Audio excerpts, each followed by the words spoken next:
I am a grade 12 student at Glace Bay High. When I was young, I would say things didn't feel right, or things weren't this way, or things weren't that way. And my mother thought there was something going on, and then she noticed I was having a lot of anxiety, and eventually she said, "Kate, we need to figure out what's going on." She took me to a therapist. I found out I had OCD, anxiety, and depression. I work with residential school survivors. I'm the cultural support worker. I'm also a co-facilitator for mental health first aid for First Nations. Now, mental health first aid for First Nations, it has our history, our culture, our traditions, all in it. And in 2014, I had a meltdown. I wasn't able to take care of myself financially, physically, mentally. I was at the edge. My sister had to pack up my belongings and move me into my mom's. I lost my youngest daughter to mental health and suicide at the age of 17.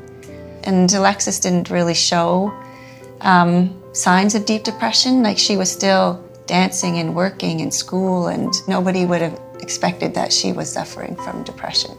So it was a real shock to have a mental health issue of such magnitude in our own family.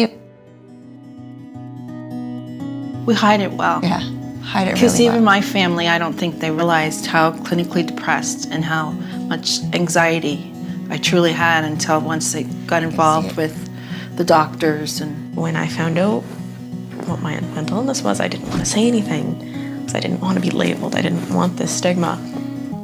And it took me until high school to really be able to be open about it. We have to realize, that mental health doesn't characterize it.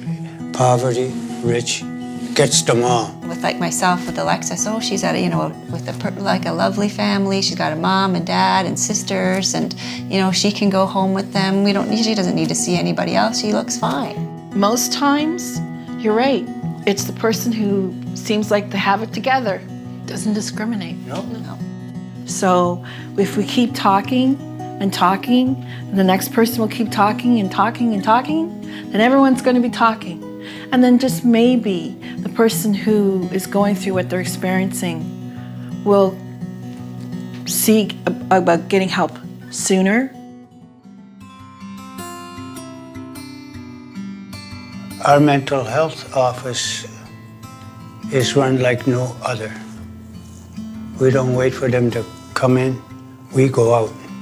Since we're out there in the community, doing all kinds of stuff within the community to help the community, it helps kill the stigma that is in the community. Just a few people can, in turn, make a huge impact. Even my 3 years of high school, I've seen great changes in my entire school community. Yes. Like, even the language has changed. I'd like to see an actual education program in the schools, starting in the younger grades, and just an understanding between all their peers so they know how to talk to each other and support each other.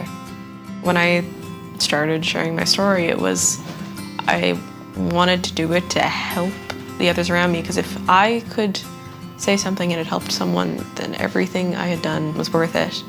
I work every day very hard to share my story so that it'll reach out to another person out there. So to be able to receive this award is just, I'm very grateful and thankful.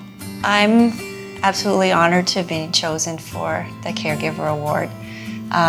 Being a mom and nurse, that's my whole persona and aura, and what I like to do is care for people, so I am very thankful and very honored. It's really an honor knowing that I'm on the right road on helping people.